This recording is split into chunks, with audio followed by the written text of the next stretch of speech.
Episode 15 की शुरुआत में हम देखते हैं कि कांग जिनमिन बॉन्ग-सू के ऊपर टाइम बॉम्ब बांध देता है और मिन hyuk बहुत कोशिश करता है दरवाजे खोलने की, पर वो नहीं खुलता। तो बॉन्ग-सुन को होश आता है तो वो चिल्ला चिल्ला कर कहती है कि प्लीज़ तुम यहाँ से चले जाओ, तुम्हारी जान खतरे में है, मेरे ऊपर टाइम बॉम्ब लगा हुआ है, प्लीज़ तुम यहाँ पर मत रखो।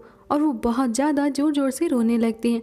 लेकिन मिन hyuk कहता है कि मैं यहाँ से कहीं नहीं जाऊँगा, मैं तुम्हारे साथ ही रुकूँगा। अब यहाँ पर वो बहुत ज़्यादा रिक्वेस्ट करती है कि प्लीज़ मुझे पावर दो ताकि मैं उसकी जान बचा सकूं। और वहीं उसी वक्त आसमान में एक रोशनी चमकती है और बिल्कुल चमत्कारिक रूप से बॉन्ग-सुन को उसके पावर्स वापस मिल जाते हैं और वो उस बॉम्ब को तुरंत अपने सिर से खोल करके आसमान में इतनी ऊंचाई पर फेंकती है कि सारे लोग वहाँ पर उसे देखते रह जाते हैं, जहाँ पर कांग जिनमिन हैरान होता है कि बॉन्ग-सुन ने आखिरकार ऐसा कर कैसे दिया। इतने में ही मिन hyuk वहाँ पर आ जाता है और बॉन्ग-सुन को गले लगा लेता है और दोनों रोने लगते हैं। अपनी बिल्डिंग बर्बाद ना होने से और अपने सारे एम्प्लॉयज़ की जान बच जाने से वहाँ पर लोग खुशियाँ मनाने लगते हैं और इनफैक्ट सेल्फी तक लेने लगते हैं, क्योंकि वो बिल्कुल दीवालों के पटाखों तरह बॉम्ब चमक रहा होता है आसमान में। अब जब कांग जिनमिन ये देखता है कि उसका ये मिशन भी फेल हो गया तो वो गुस्सा होकर के वहाँ से जाने लगता है। जैसे ही बॉन्ग-सुन मिन hyuk का हाथ देती है तो वो बहुत ही बुरी तरह से जख्मी होता है। तो वो बोलती है ये बहुत ज़्यादा दर्द कर रहा होगा ना, लाओ मैं इसमें बैंडेज बांध दूँ, और वो उसमें बैंडेज बांध देती है। तभी मिन hyuk कहता है कि तुमने कुछ खाया नहीं होगा, चलो हम लोग साथ में डिनर करते हैं। अब वहाँ पर डिनर करने के दौरान जब मिन hyuk और बॉन्ग-सुन आपस में बातें करते हैं तो बॉन्ग-सुन ये कह देती है क्या मैं आज घर नहीं जाऊँ। अब ये बात सुन करके मिन hyuk इतना ज़्यादा शर्माने लगता है और बोलता है मैं रह नहीं पाऊँगा, मेरी धड़कनें इतनी ज़ोर से धड़क रही है, तुम ऐसी बातें क्यों बोलती हो। और वो अपनी धड़कनों को कंट्रोल करने के लिए वहीं रेस्टोरेंट में ही इधर उधर घूमने लगता है और इधर बॉन्ग-सुन बड़ी मज़े से खाना खाने लगती है। तभी मिन hyuk को बॉन्ग-सुन के डैड का कॉल आता है, तब वो बताता है कि मैं बॉन्ग-सुन को लेकर के घर आ रहा हूँ। अब जैसे ही मिन hyuk बॉन्ग-सुन को लेकर के उसके घर पहुँचता है, वहाँ पर बॉन्ग-सुन कहती है ठीक है फिर मैं घर चलती हूँ, और वो उसे तुरंत बाय कह के जाने लगती है। तो मिन hyuk कहता है उसने तो कहा था कि वो घर ही नहीं जाना चाहती आज, और इतनी जल्दी चली गई। अब इधर घर जाने के बाद भी मिन hyuk को उसकी वही बात याद आती है कि क्या आज रात की मैं घर नहीं जाऊँ। अब ये सुन कर के वो अपने घर में एक्सरसाइज करने लगता है, वार्म अप करने लगता है। और इधर बॉन्ग-सुन को भी उसकी वो बात सोच कर के नींद नहीं आती कि किस तरह से जब बॉम्ब उसके सिर पर बंधा हुआ था तो वो कहता है कि नहीं मैं नहीं जाऊंगा यहाँ छोड़ कर के तुम्हें अकेला। और वो उसके साथ बिताए गए सारे हसीन पलों को याद करती है, कैसे वो लोग पहली बार करीब आए, किस तरह से उन लोगों के बीच पहली बार किस हुई। अब इन दोनों प्रेमियों का प्यार में पड़ करके कुछ अजीब सा हाल होता है कि दोनों की नींदें ही उड़ जाती हैं और दोनों बिल्कुल एक ही बात सोच सोच करके रात में जगते रहते हैं। तभी यहाँ पर मिन hyuk का गेट बजता है और जहाँ से दो बॉन्ग-सुन अंदर आ जाती है। तब वो कहती है मैं तो बस। अब इतने में जैसे इनकी आंखें लॉक होती है ये लोग एक दूसरे को रोक नहीं पाते और पहली बार इस सीज़न में बहुत ही बेहतरीन किस होती है इनके बीच में।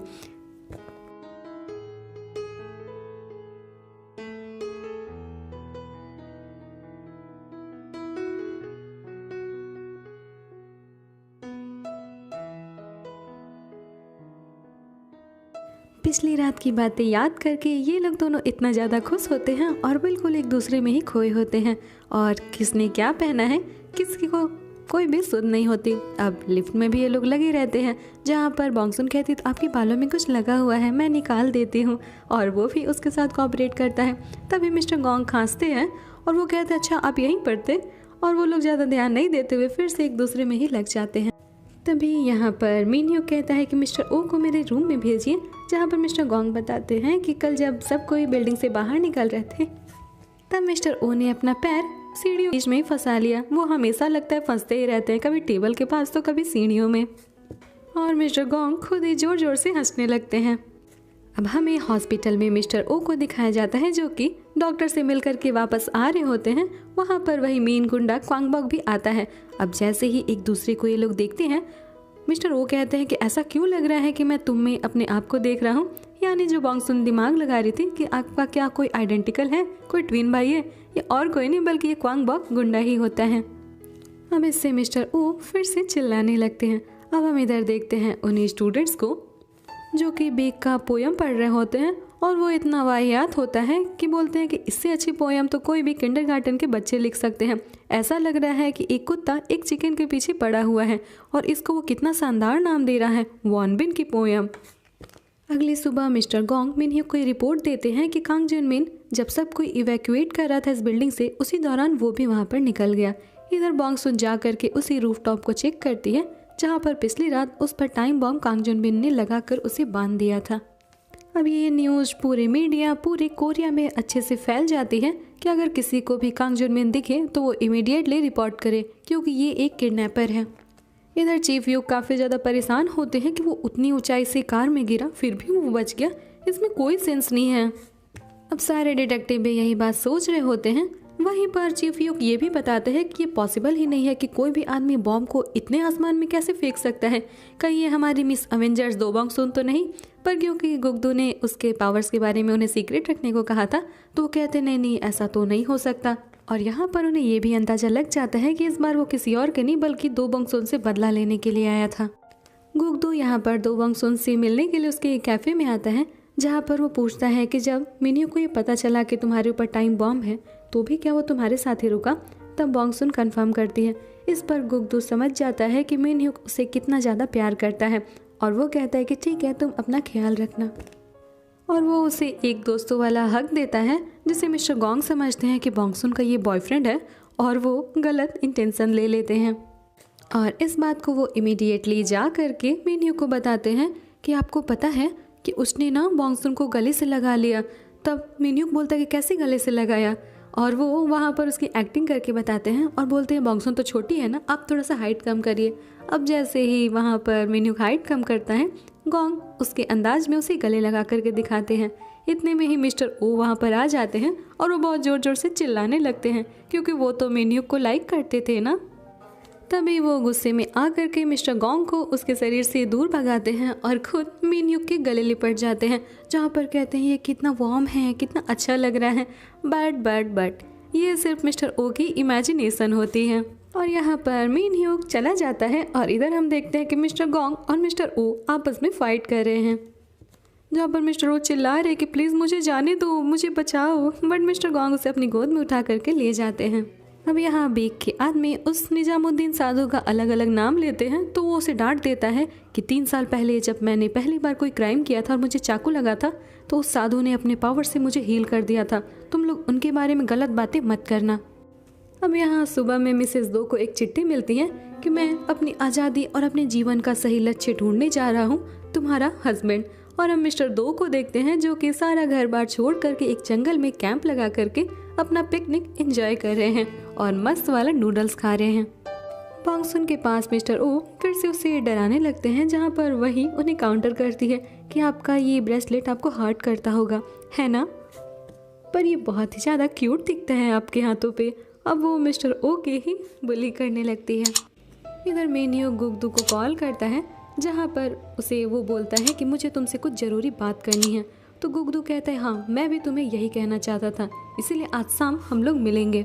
अब क्योंकि मिन्ह्यूक गुस्सा होता है कि बॉन्गसुन गुगदू के गले लगी हुई होती है, इसीलिए वो उसे अकेले में डांटना चाहता है। बट यहाँ पर बॉन्गसुन कहती है और मिन्ह्यूक कैसे हो। अब इतना क्यूटली वो बोलती है कि मिन्ह्यूक कहता नहीं तुम कंट्रोल नहीं खो सकते, अभी तुम्हें डांटना है इसे। बट वो उसे उसके गाल में किस कर देती है तो उसका सारा गुस्सा वहीं पर ख़त्म हो जाता है और वो उसे खाना खाने के लिए वहाँ ले जाता है, जहाँ पर पहले से ही मिस्टर ओ और मिस्टर गोंग होते हैं। अब ये लोग एक दूसरे को अपने हाथों से खाना खिलाते हैं और मिस्टर गोंग तो तारीफ़ करते हैं कि लोग कितने क्यूट दिख रहे हैं। बट मिस्टर ओ का जल जल के बुरा हाल हो जाता है, इसीलिए मिस्टर गोंग के हंसने पर वो सबके सामने ही उठ करके उसे मारने लगते हैं। जब पर मिस्टर गोंग कहते हैं सारे लोग हमें देख रहे हैं, आप ही क्या कर रहे हैं। अब अपने न्यू गेम लॉन्च के ऐड के लिए वो लोग एक मॉडल को देखते हैं, जहाँ पर मिन्ह्यूक पहले तो बहुत तारीफ़ करता है, पर जैसे ही वहाँ पर बॉन्गसुन आती है वो कहने लगता है नहीं हम लोग फीमेल मॉडल को नहीं लेंगे, हम लोगों ने तो मेल मॉडल को लेने का फैसला किया था ना। अब मिस्टर गोंग अचानक से ये बात समझ ही नहीं पाते कि मिन्ह्यूक को क्या हुआ। वैसे ही बॉन्गसुन को नज़र पड़ती है तो वो कहते हैं हाँ मेल मॉडल ज़्यादा अच्छे लगते हैं, और वो तुरंत ही उस रूम से चले जाते हैं। और बॉन्गसुन खुश होती है कि चलो मिन्ह्यूक एटलीस्ट इतना तो मुझसे डरता है। अब यहाँ पर गुगदू और मिन्ह्यूक के बीच में मस्त वाली बहस चलती है, जिसमें गुगदू बताता है कि एक बात तो मैं तुम्हें क्लियर ही कर देना चाहता हूँ, अब मीन्यूक भी यही बात बोलता है कि तुम बॉन्गसुन के करीब मत जाना। और वो लोग जैसे ही फाइटिंग स्टार्ट करने वाले होते हैं वहीं पर बॉन्गसुन पहुंच जाती है और बोलती है क्या कर रहे हो तुम लोग, मैंने तुम लोगों को साथ में इसलिए बुलाया क्योंकि मुझे तुम्हारी मदद चाहिए कांग जिनमिन को पकड़ने में, तुम ये क्या कर रहे हो। अब यहाँ पर मीन्यूक कहता है कि मैं तुम्हें जल्दी ही पुलिस को रिपोर्ट कर दूंगा, समझे तुम। और यहाँ बॉन्गसुन उन दोनों को ड्रिंक सर्व करती है जहाँ पर वो कांग जुनमिन को पकड़ने की एक प्लानिंग करते हैं। अब दोनों कहते हैं कि मैं इसके साथ काम नहीं करूँगा, बट उससे पहले ही वो लोग पास आउट हो जाते हैं। अब इस बार बारी मीन्यूक की होती है तो बॉन्गसुन उसे उठा करके बेड पर अच्छे से सुला देती है और गुप्तू को ऐसे ही सोफे पर छोड़ देती है। अगली सुबह मिसेस दो अपने दोनों बच्चों को बताती है कि तुम्हारे डैड घर छोड़ करके चले गए हैं। तो वो लोग कहते हैं कि आपने क्या फिर से उनसे लड़ाई की। तब वो कहती है तुम लोग हमेशा मुझे क्यों ब्लेम करते, मैंने कुछ भी नहीं किया, वो अपनी मर्जी से यहाँ से गए हैं। अब वो लोग अपनी ही माँ को बहुत ही सस्पिशियस लुक देते हैं। जैसे ही मीन्यूक की अगली सुबह नींद टूटती है वो देखता है कि वो बड़े मजे से बेड पर सो रहा है और गुप्तू सोफे पर ऐसे ही सो रहा है। तो वो बोलता है ओहो बेचारे को एटलीस्ट उसे कंबल तो दे देना चाहिए था, और खुद ही हंसने लगता है। इतने में ही वहाँ पर बॉन्गसुन आ जाती है जो कि बताती है कि मेरे डैड यहाँ से घर से चले गए हैं, जहाँ पर मीन्यूक उसे शांत रहने को कहता है। और यहाँ पर फिर से वो उन दोनों के लिए खाना बनाती है, बट इस बार वो बहुत टेस्टी खाना बनाती है। इधर कांग जिनमिन अलग ही फ्रस्ट्रेट होता है क्योंकि अब उसका चेहरा हर जगह न्यूज़पेपर में फैल गया होता है। फाइनली तीनों मिल करके कांग जिनमिन को पकड़ने की प्लानिंग को कंटिन्यू करते हैं, जहाँ पर दोनों पहले तो एक दूसरे के खिलाफ होते हैं, बट जब बॉन्गसुन कहती है कि मैं अकेले ही सारे काम कर लूँगी तब दोनों एक साथ ना बोलते हैं। अब यहाँ पर मीन्यूक कहता है कि मुझे अंदाजा है कि जिस तरह से उसका फोटो मीडिया में फैला हुआ है तो वो एक बोट से समुद्र के रास्ते निकलने की कोशिश करेगा, और वो ये भी कोशिश करेगा कि वो जाते जाते बॉन्गसुन को मार दे, क्योंकि बॉन्गसुन से वो कई बार हार चुका है। इसलिए वो अगर अब तुम्हें कभी भी कॉल करता है तो तुम उसे गुस्सा दिलाने की कोशिश करना और उसका प्राइड हर्ट करना।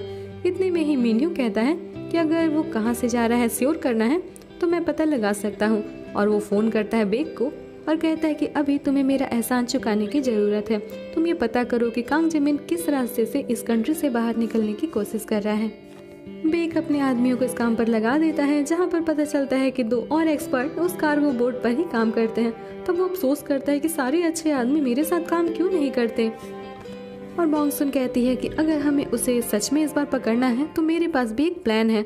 और वो उन स्कूल स्टूडेंट्स को कॉल करती है और बताती है कि तुम्हारे लिए मेरे पास एक काम है, तुम लोग एक आदमी की फोटो को पूरे मीडिया जिस तरह से तुम लोगों ने मेरी वीडियो वायरल की थी उस तरह से उसे फैला दो। यहाँ पर वो लोग बहुत ज़्यादा जोश में आ जाते हैं और बोलते हैं कि बॉस ने पहली बार हमें कोई काम डायरेक्टली दिया है, हमें इसे कंप्लीट करना ही होगा। और वो लोग इंटरनेट की मदद से उसके फ़ोटो को हर जगह वायरल कर देते हैं। अब कांग जिनमिन जहाँ भी जाने की कोशिश करता है हर लोग उसे ही नोटिस करते हैं कि हमें तुरंत पुलिस को इन्फॉर्म करना चाहिए। अब वो हर जगह से मारा मारा फिरता है पर कहीं भी उसके लिए जगह नहीं मिलती। इससे उसे बॉन्गसुन पर और भी ज़्यादा गुस्सा आ जाता है और वो पहुंचता है सीधा कार्गो बोट के मालिक के पास जो लोग राइफल भी डीलिंग करते थे। वहाँ पर वो बहुत सारे पैसे दे करके एक राइफल खरीद लेता है। इधर वो आदमी बेक को कॉल करके बता देता है कि अभी अभी कांग जिनमिन राइफल लेकर के यहाँ से गया है, मैं इसके लिए श्योर हूँ। इधर मीन्यूक भी एक प्लान बनाता है कि जो भी गेम लोग खेलते हैं उस पर पॉपअप की तरह कांग जिनमिन का फोटो आना चाहिए कि वो वांटेड है और वो एक क्रिमिनल है। इसीलिए जब वो एक स्टोर में कुछ सामान खरीदने के लिए जाता है तो वहाँ स्टोर का आदमी उसे देख करके पहचान जाता है और मीन्यूक को तुरंत इन्फॉर्म कर देता है।